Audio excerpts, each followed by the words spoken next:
you're bringing up the point about Janibek fighting Canelo Alvarez, and I just thought about it. Canelo is fighting Chris Eubanks Jr. at 160. So why is he fighting 160 Chris Eubanks Jr., but he's not fighting 160 Janibek? That doesn't make any sense. In my eyes, I felt like Canelo Alvarez was always going to fight just champions, especially guys that's current champions, so he can have it on his resume. I don't understand that, because Janibek can still turn around and be undisputed at 160.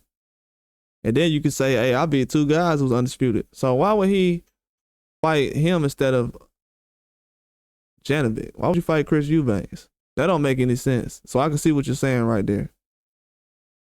Too big of a threat to fight him instead of Chris Eubanks? That's crazy. I can't believe he fight Chris Eubanks instead of Janibek. I was already mad about it a couple of months ago. I think I did think about that idea, but I probably forgot. But yeah, Janibek was definitely a bigger threat than Chris Eubanks is right now.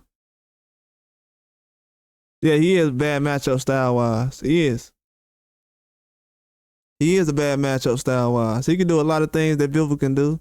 I'm not saying as far as fighting the same way, but I'm just talking about the same kind of problems. That would definitely cause some problems for Canelo. That reach too.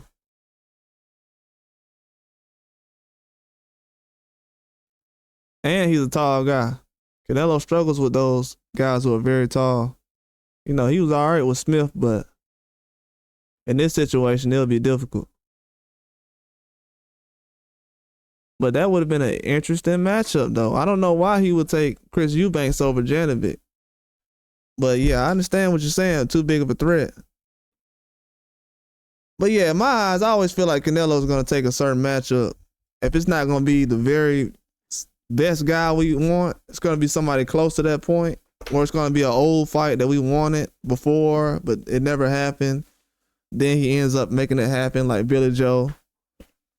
A lot of people didn't want to see Billy Joe, but some people did, so they were okay with it. But a lot of these fights are kind of past due, man. And to be honest with you, Janibek would have been a more interesting fight than what Berlanga gave. Not to say the Berlanga fight wasn't good, but going into that fight, Janibek has more experience in the amateurs. And he's older than Berlanga. And he's a champion.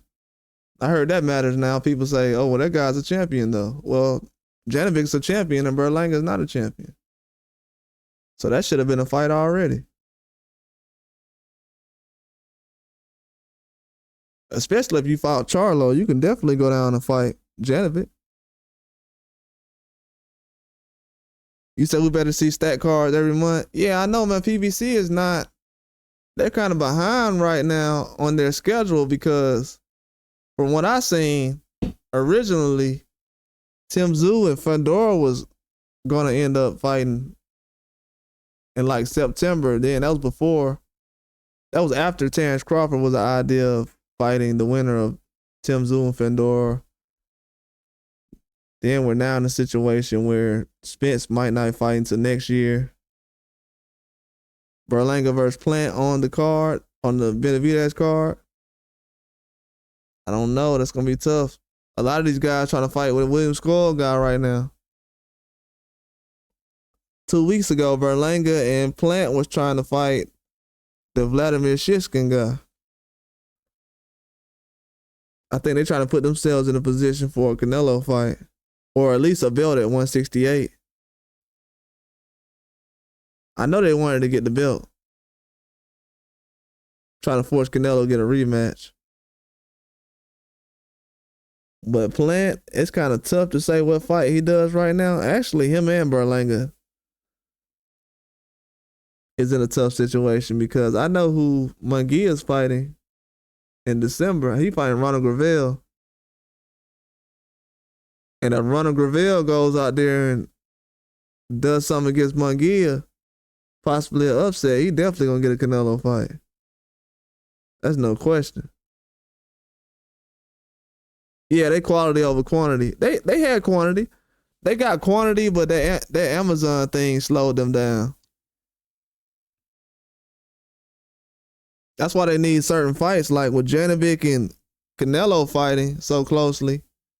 That could have been a matchup, or they could have at least put Adames and Janibek on the card and made those two guys fight for a Canelo fight. That would have been smart. Both of those guys trying to get a Canelo fight. Canelo needs a 160. Put Janibek and Carlos Adames in there, have those guys fight. That would have been a whole nother card that PBC could have had that people would have actually watched.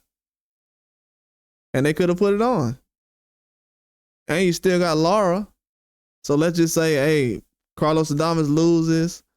PBC kind of loses out on the situation because, what's the name? Because Carlos Adames is a PBC fighter. Janibek isn't. He's on top rank. So they can be like, hey, we can come back and have Janibek fight Lara after that fight, and it'll still be a big fight. So you never know.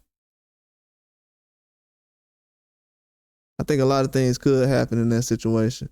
But Janibek and Canelo situation definitely would have been good.